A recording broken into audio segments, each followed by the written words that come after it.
encourage yourself in the Lord. How many encouraged people are there in the temple on this morning? Make some noise if you're encouraged about what God is able to do to you, in you, through you, and as you.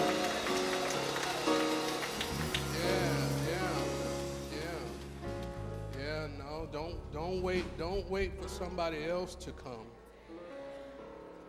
and give you a good word.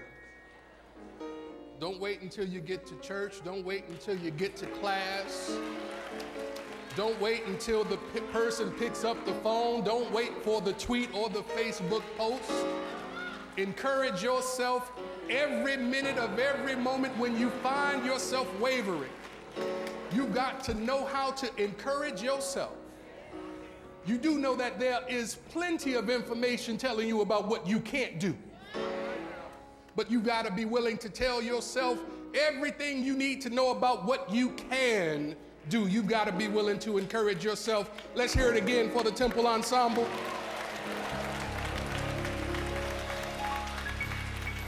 Our dynamic soloist, Miss Sandra Bowens.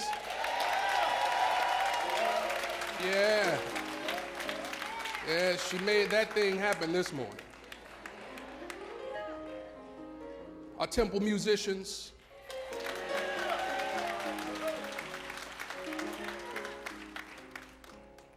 Mr. Martin Woods getting that sound.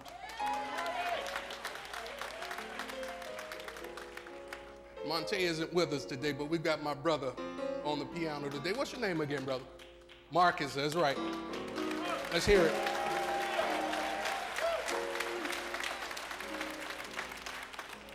So we are continuing with the Dream Series. We are on steps 7 and 8 according to the bulletin. Is that right? Yes. We're on steps 7 and 8. And as we have been discussing over the past few weeks, we have said that a dream is a work order from God. Is that right? Yes. And we recognize that this dream, this work order, is a representation of a divine possibility, a divine potentiality, and ultimately the divine plan that God intends to express through us. We've said that we must use or take the step of the desire, and desire opens the door. We said then we must also be willing to make a decision, and when we make a decision, that decision enables us to walk through the open door and at the same time close off certain other doors. We said that we must ask, and when we ask, it authorizes the decision. We said we have to use love, and when we use love, it magnetizes the decision. We said we have to use faith, and when we use faith, it solidifies the decision. And we also said that we must be prepared to work.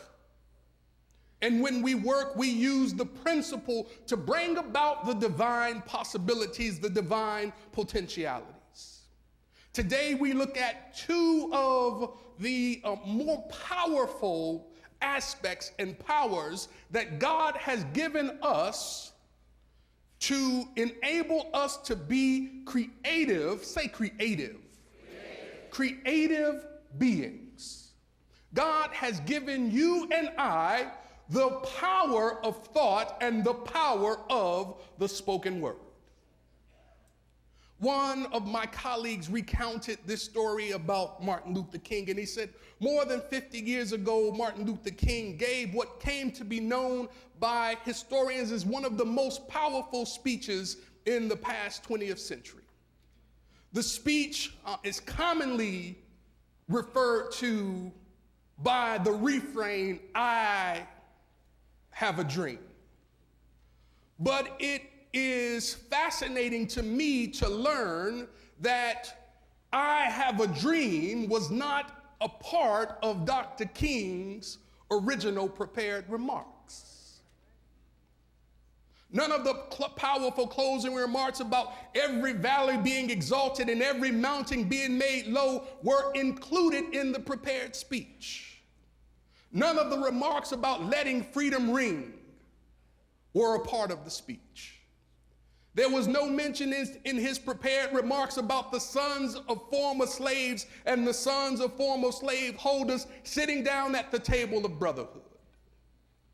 There was no mention of little black boys and little black girls joining hands with little white boys and little white girls as sisters and brothers. As Dr. King was giving his speech, about 12 minutes into his prepared remarks, Mahalia Jackson, who was just a couple of feet away, could be heard saying to him, "Tell them about the dream."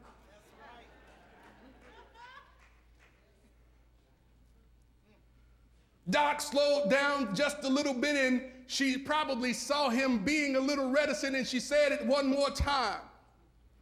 "Tell them about the dream, doctor."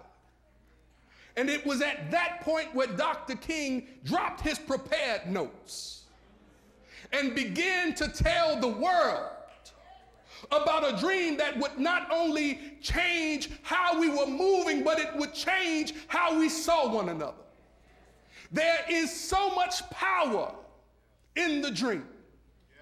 And it's important for us to remember, just like with King, if he had continued on with what he had prepared, who knows where we would be? If he had just continued on with what he thought he was supposed to say, who knows how many black folk and white folk would have lost their lives, because at some point you do get sick and tired. If he had not been open to the dream, the vision that God gave him, and was courageous enough to share it on that morning, who knows what might have become of the movement. I believe that there are some people in this room on this morning with some dreams in your heart. And as you hear the words about the steps that are being prepared, much like Caleb and the other spies, when they went to do the promised land, you might be saying to yourself, "Yeah, I have a dream, but there are some giants in that land."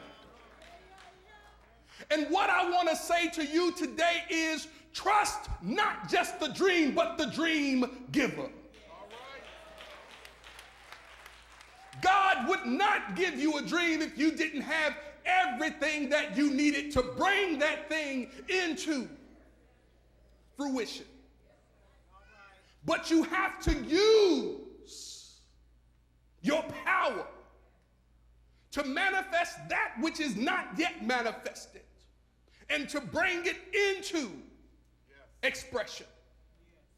So today we're talking about thought and the spoken word.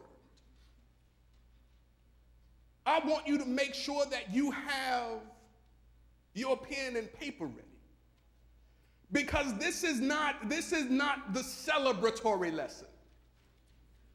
This is the brass tacks lesson. Are you with me? So let's just go ahead and get right into it. From our bulletin, the first point says that thought is, take it with me, thought is a product of thinking. Thought is a product of thinking. And if thought is a product of thinking, we should not go to the object until we deal with the producer of the object. So if thought comes from thinking, first we got to talk about thinking. Is that right? So when we say that thought is the product of thinking, then we have to review what it is we're saying about thinking. It's understood from the revealing word that thinking is the formulating process of our minds.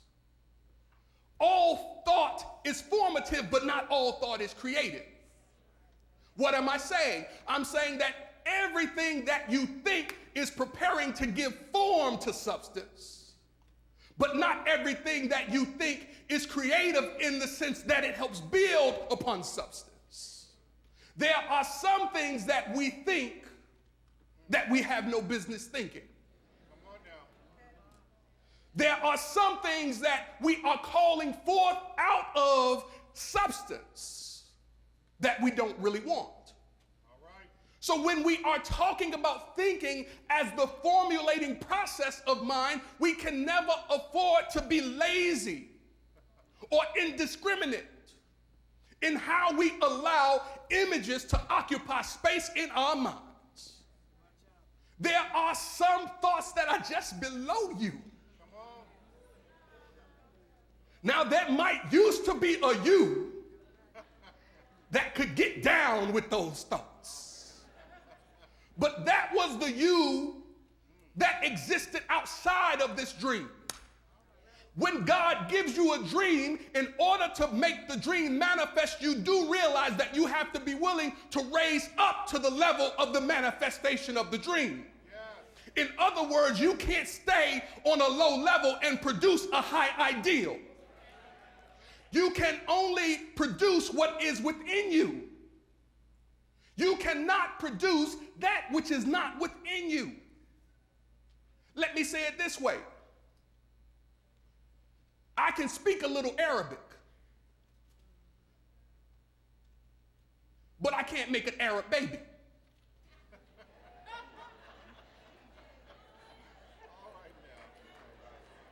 Why? Because I am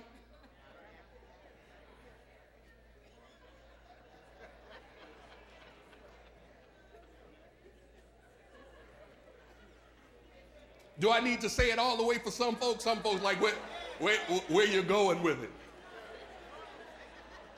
If you sit next to somebody who looked like they didn't get it, explain it to them after the service.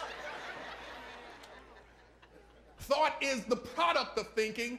Thought is also, or thinking is the inlet and outlet of divine ideas. Thinking is the inlet and the outlet of divine ideas. Watch this. When God gives you an idea or a dream, God does not give you that idea or the dream that you might be satisfied with the pondering of it. God gives you the idea or the dream so that you might ponder with it, you might think on it, you might tabernacle with it, but ultimately so that you might give it expression. See, some of us get caught up in how good it feels to think about what the thing is. So much so that we lose ourselves in that, in the daydream, in the imagination, and we forget that it wasn't just supposed to come to you so that it could stay with you. It needs an inlet and an outlet. So the dream, watch this, is not just yours. It's not sufficient enough for you to hold it only in your own soul and think about how wonderful it is for God to give you a good idea. I love this idea that you've given me, God. It makes me special.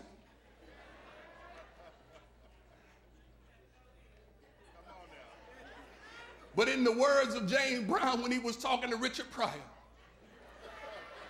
what you gonna do with it, right? You have to be willing to let that which comes into you, the divine expression of the idea, you must give it a channel through which to express. Watch this, watch this, watch this, watch this, watch this. God is not playing with you if you don't move on the idea. The idea moves on to someone who will make that thing manifest. I know there are people in the room who got an idea and you didn't move on the idea. And you rolled down the street and there was a banner out over a building that said, your idea was used here.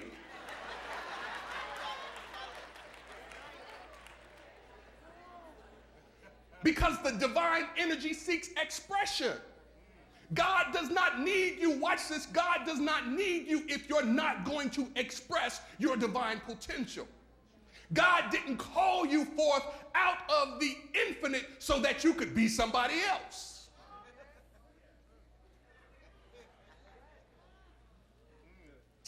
Remind me to teach that some other time. Thinking is brought about through your creative center. Thinking is the power by which you establish and build consciousness and consequently establish and build your world. Now, in my manuscript, parenthetically, I put the word destroy. Because thinking is the power by which I build my world and build my consciousness. But it's also the power by which I destroy my experiences. It's the power by which I say things and do things that are not conducive to that which I say I want to experience. Are you with me? Yes. Thought is a product of thinking. And we said on last week that the most important power of man is the original faith-thinking faculty. Did we say that last week? We also said that thinking, this faith thinking, is done by the one who can catch sight of the truth of being.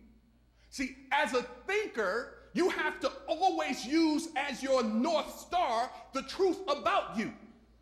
As a thinker, you must be grounded in the fact that you are a spiritual being living in a spiritual universe governed by spiritual law. If you get lost from that single point of emphasis, you will start thinking things and attracting things that are not necessarily intended for you as a spiritual being. Many of us suffer because we forget who we are. We forget and we start to think that we're the sum total of the nonsense people say about us. We forget and we start to think we're the sum total of decisions that other people are making. The fact that someone else can't stand you doesn't mean that you couldn't stand you. You have to be the thinker who thinks the thought that makes the thing the way you want it to be. Stop letting people just put nonsensical thoughts in your head. Because watch, their nonsense will show up in your life. It's a heck of a thing to be living out somebody else's nonsense. Would you take somebody else's pain? Just like you can't take somebody else's pain meds and help them get better? You can't take somebody else's ragged, taggart thoughts and apply them to yourself and think you're not going to be affected once you accept ownership of them. So you have to be the thinker who thinks the thoughts. Don't think anything you don't want to experience. This is why I like Caleb. This is why I like Caleb. When Caleb and the other spies go to take a look at the land, even before Joseph or even before Joshua understands it, Caleb sees very clearly that the promise or the dream is theirs for the taking. But here is the thing about Caleb that you need to know. Caleb is a dog on a bone. Caleb is willing to be tenacious with the dream that he sees in the promised land. See, most of us cannot, not you, can I tell you about me? Most of me can get wishy-washy when it comes to thought, right? Sometimes much like faith and much like Peter, sometimes I'm sky high when the good times are rolling. It's all love when the good times are rolling. But every now and again, in order for you to build and develop the kind of muscle and dexterity that you will need in order to bring that dream into fruition, you've got to go through a valley so that you can climb up a hill to be tall enough to look over to the other side. And our thoughts condition us to go through the challenges. That's what I liked about blind Bartimaeus. He was willing to withstand the resistance and the rejection of everybody who was telling him to be quiet because he wanted his dream. When you think your dream into existence, you're using the power that God gave you to be creative. Are you still with me? Thoughts are things. I'm going to go thoughts are things, thoughts are things, thoughts are things. Every thought clothes itself. Every thought dresses itself. Every thought adorns itself. Every thought is attired in the life form. This is good right here. Every thought clothes itself in the life form according to the character given it by the thinker. That is a mouthful. Every thought that you think, not just some thoughts, not just the thoughts that you hold when you're in class.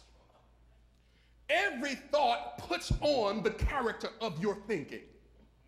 And when the thought puts on the character of your thinking, it shows up dressed for the occasion. Watch this, watch this, watch this. I was talking with one of my colleagues, and my colleague said, you know, when people come to me for counseling, one of the first things I ask them, well, what were you thinking? I said, I never ask people that question.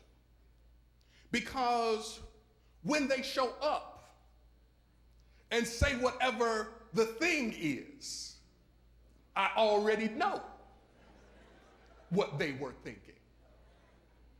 You don't have to tell me that you got tired of him. I already know what you were thinking. You don't have to tell me it's rough right through here. I already know what you were thinking. You don't have to tell me you're scared or afraid or not sure about whether you can do it. I already know what you're thinking. The thinking precedes the form. So by the time the experience shows up, you have only received the package that you had already put a self-addressed envelope on. Is that right? When you give your thought potential to a thing, your creative life, when you give your thought potential to a thing, your creative life, I want you to put in parentheses, when you give your thought potential to a thing, your God energy feeds that thing. So the thing that you are holding as a thought, what you are saying to your God self is that this thing is so important that I need your help in bringing it forward. Now watch this. It doesn't necessarily have to be a thought that's connected to your dream. It can be a thought about how you can't stand the person in the cubicle next to you. And you're saying to yourself, God, I need help with this thing. It doesn't have to be the person in the cubicle next to you. It could be the stack of bills on your table. And as you are worrying about how the money that's not there is going to meet the need of those bills, you're saying to yourself, God, I'm worried about this. And your creative life, good Lord, does not create the solution. It creates more to worry about. I hope you're hearing me this morning. Because what I'm trying to help you see is that you have to be very intentional about how you direct your thought capacity. Because you are putting your God life, your God energy, your God essence into the thought that you're holding. You're saying to the universe, this is what I want more of. So when you give your thought potential to a thing, your creative life feeds that thing. If you feed something, if you feed a stray cat,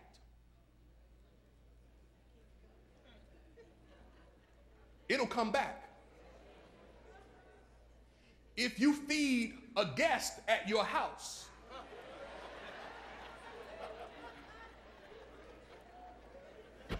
it won't necessarily leave.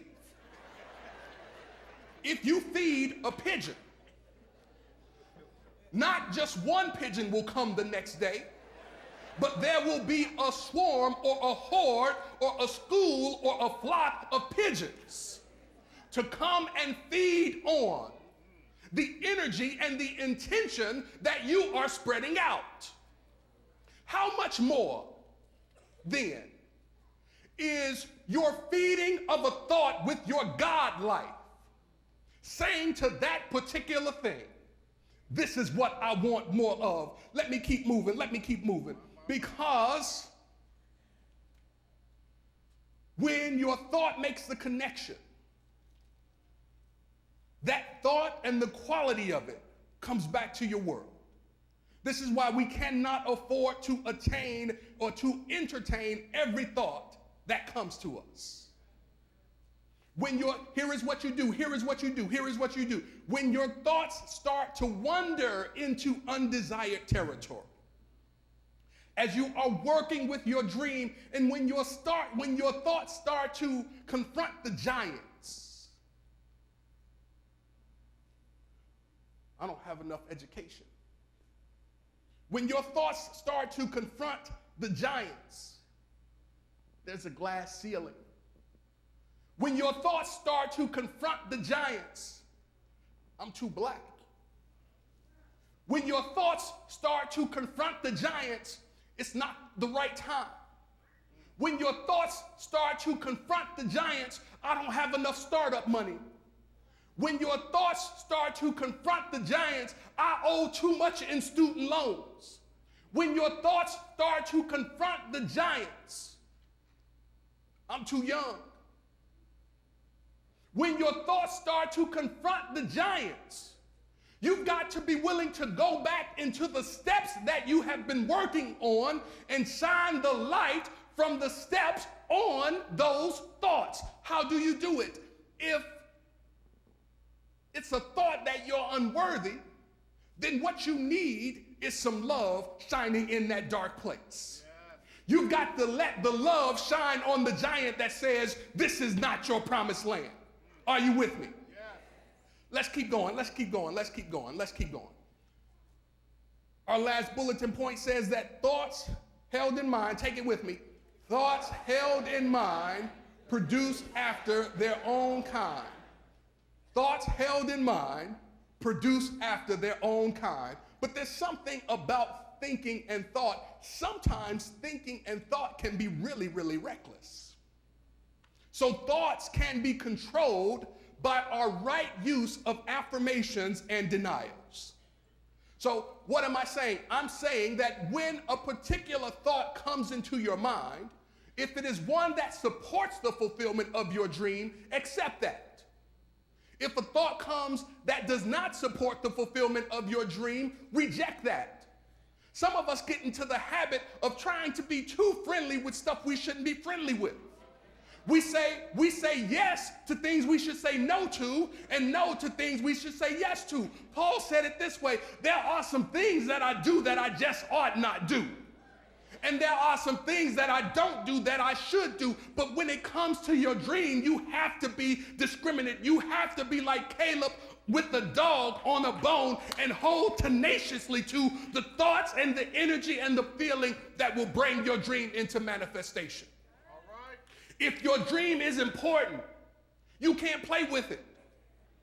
You can't take a moment off from the fulfillment of your dream. Every thought that you hold has to be consistent with the manifestation of that dream.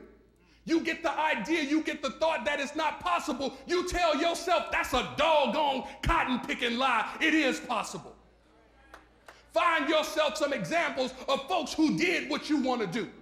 Look at them, check them out, examine them. They're not any smarter than you. They might have more resources than you, but who you got on your side? You got God on your side. And with God, all things are possible. But you have to be willing to think yourself through your manifestation. You have to control your thinking, your thoughts through the power of affirmation and denial. You got to be willing to say yes to some things and no to some things. You got to be willing to say yes to some people and no to some people. You have to determine for yourself at this stage what it is you will leave behind. You do realize that everything that's with you right now is not adequate for the dream giver that you're working on right now. Last but not least, watch your thought atmosphere. Watch the thoughts of negation, because thoughts of negation eventually become words of negation. Next thing you know, you're talking about what you don't want. I believe it was Florence Noble Shin who said, a man's spoken word and the belief that it will bring him good luck creates the expectancy in the subconscious minds and then attracts a lucky situation. But it was never luck. It was the power of thought and the spoken word. Words from our bulletin are the vehicle through which ideas, thoughts, and feelings make themselves manifest. But the word is powerful. The word is powerful. The word is powerful. The word is powerful. Yes. The word is powerful. Yes. The word is powerful. The word is powerful. Through the power of the spoken word, you can speak life and healing into your body.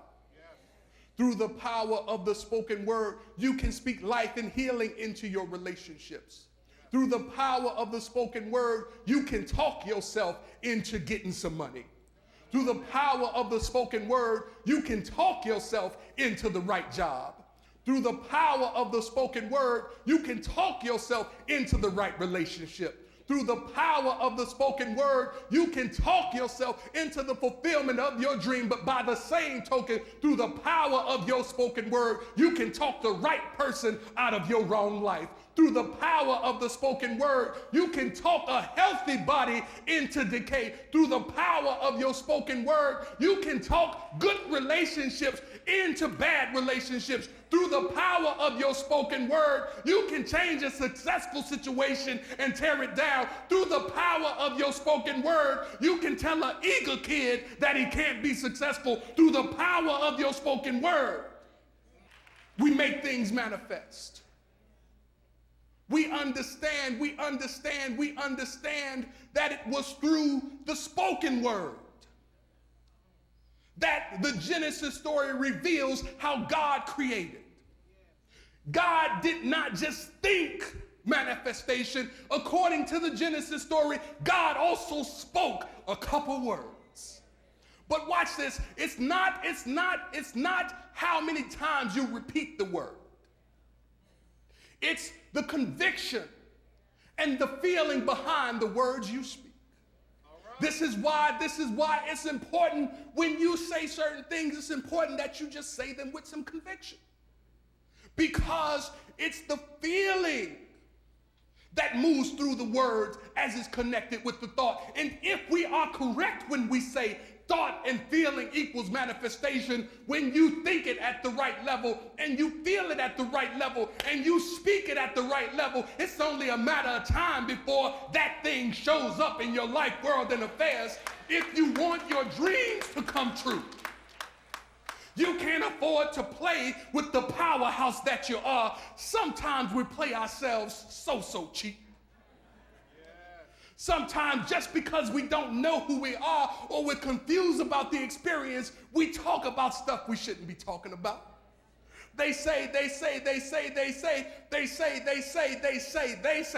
I'm not saying, they say great minds talk about ideas.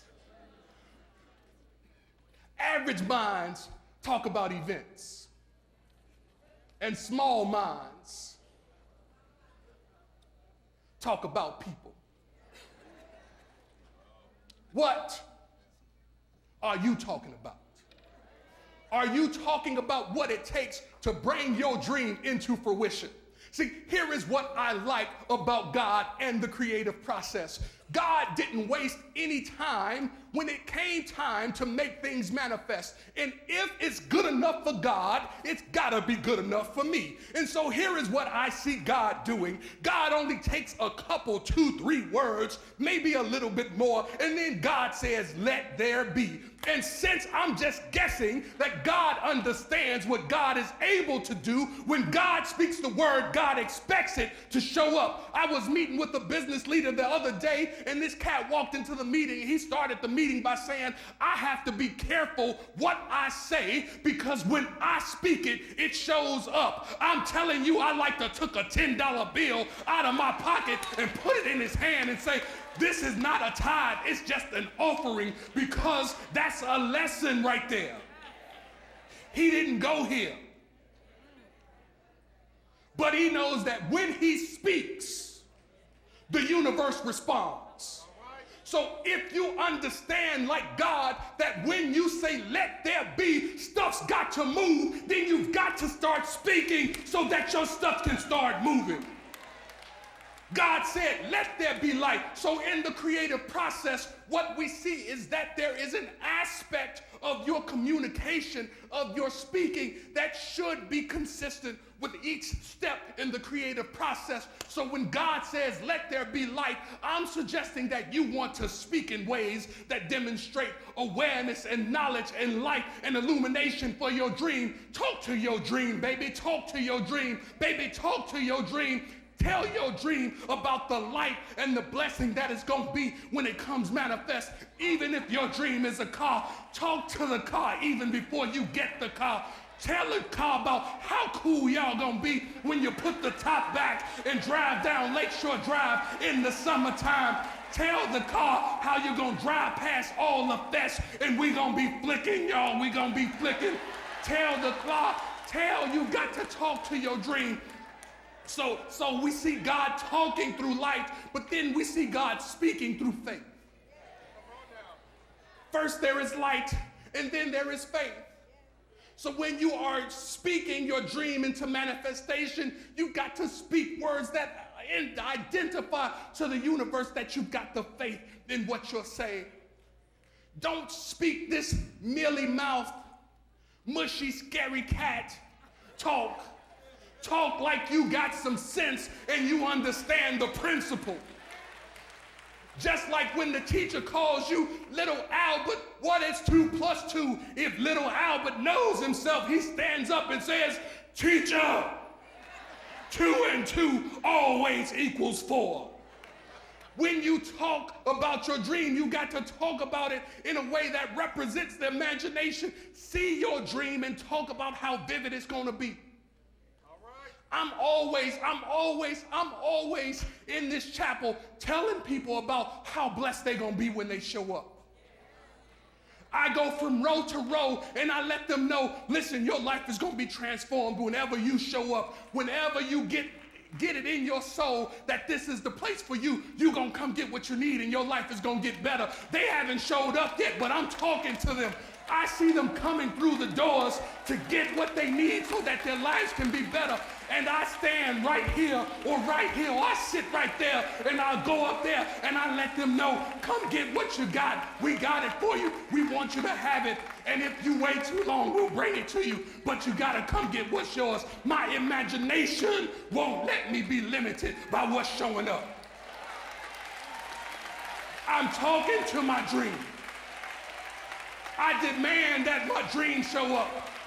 I know that there is power in my spoken word. I insist that my dream be manifested. I will not relent. I will not give up. I will continue pressing on because my dream is important to me and to the universe. The dream that's in your soul needs to come to fruition. But you got to use the power of your thoughts and the power of your spoken word. I will not let it go. It's too important to all of humanity. And I submit to you that your dream is no less important. What's the dream in your soul? Don't let it go.